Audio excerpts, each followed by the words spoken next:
Gotas de Sabedoria. 3 lições para a vida. Muitos de nós temos consciência que os erros cometidos no passado devem ser esquecidos e que devemos seguir em frente, não devemos olhar para trás.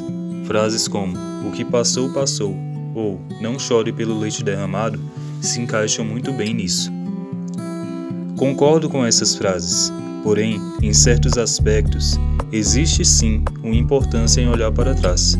Por exemplo, ao dirigir, sabemos que o retrovisor é uma peça essencial e necessária nos carros, mas temos consciência que não devemos dirigir olhando para eles, apenas utilizá-los quando necessário, como um ponto de referência. Do mesmo modo, de vez em quando é bom olhar para trás, principalmente por 3 motivos: aprender as lições, agradecer e lembrar de onde viemos.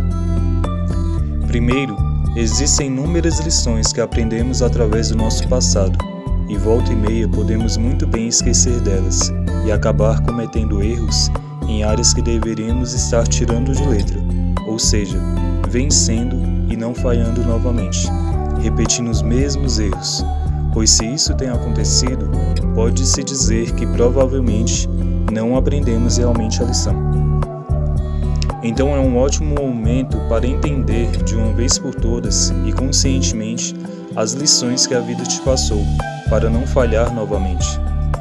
Lembre-se de onde caiu, arrependa-se e pratique as obras que praticava no princípio. Se não se arrepender, virei a você e tirarei o seu candelabro do seu lugar.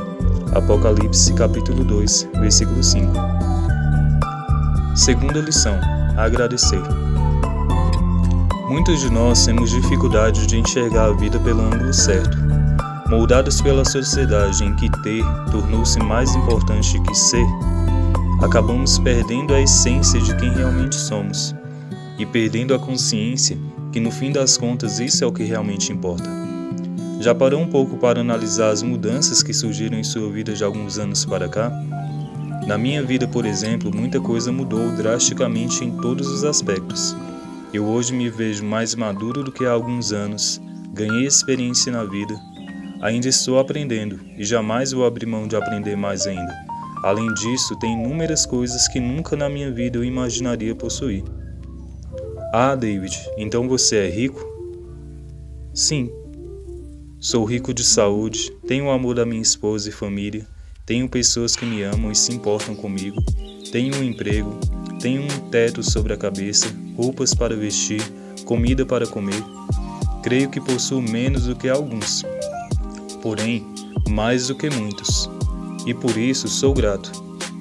E nisso se encontra a satisfação na vida, e quem encontra a satisfação naquilo que já possui, encontrou o caminho da felicidade. Por isso, tendo o que comer e com o que vestirmos, estejamos com isso satisfeitos. 1 Timóteo capítulo 6, versículo 8. Poderia fazer uma lista enorme com muitas coisas que poderia aumentar a minha lista de riquezas. Já fez a sua? Se a sua resposta for não, faça e verá que existem sim razões para agradecer e não apenas para reclamar. E quando estiver fazendo, comece de uma vez por todas a entender que deve olhar para o que já possui com gratidão e então aos poucos correr atrás do que não possui. Mas se não enxergar o que já possui e ser grato por isso, mesmo que conquiste mais e mais coisas, seus olhos estarão cegos para a realidade. Você se tornará um acumulador de bênçãos e nem mesmo vai perceber. Por isso, não irá desfrutar de nenhuma delas e sempre será alguém insatisfeito e infeliz. Deem graças em todas as circunstâncias, pois esta é a vontade de Deus para vocês em Cristo Jesus. 1 Tessalonicenses capítulo 5, versículo 18. Por último, devemos lembrar de onde viemos. A frase "cuspir no prato que comeu" é perfeita para esse momento. Muitos de nós avançamos na vida, nos tornamos prósperos, conquistamos uma família, um bom emprego, uma casa para morar, um carro e etc. E quando isso e outras coisas são conquistadas, nós simplesmente, pelo costume de possuí-las, com o tempo, pensamos que sempre estivemos ali. que caímos de paraquedas, como dizem. Não que não tenhamos nos esforçado para alcançar nossos sonhos e objetivos, mas sim, olhando por outra perspectiva, podemos pensar que nunca estivemos em outra condição.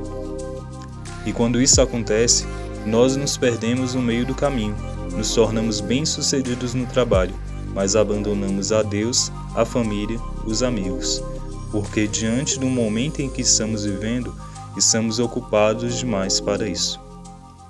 Mas provavelmente, enquanto não possuía o que tem hoje, sempre contou com a intervenção de Deus, o apoio de sua família e a torcida dos amigos. Existem exceções no que diz respeito à família e a alguns que se dizem amigos, mas não existe da parte de Deus. E quando a bênção se torna mais importante que o abençoador, nós nos perdemos no processo, entre onde estávamos e onde queríamos chegar. Por fim, compreenda, o segredo para ser feliz é muito mais do que obter algo. Ele está em apreciar cada momento como se fosse único. Aproveite ao máximo cada oportunidade, porque os dias são maus. Efésios capítulo 5, versículo 16.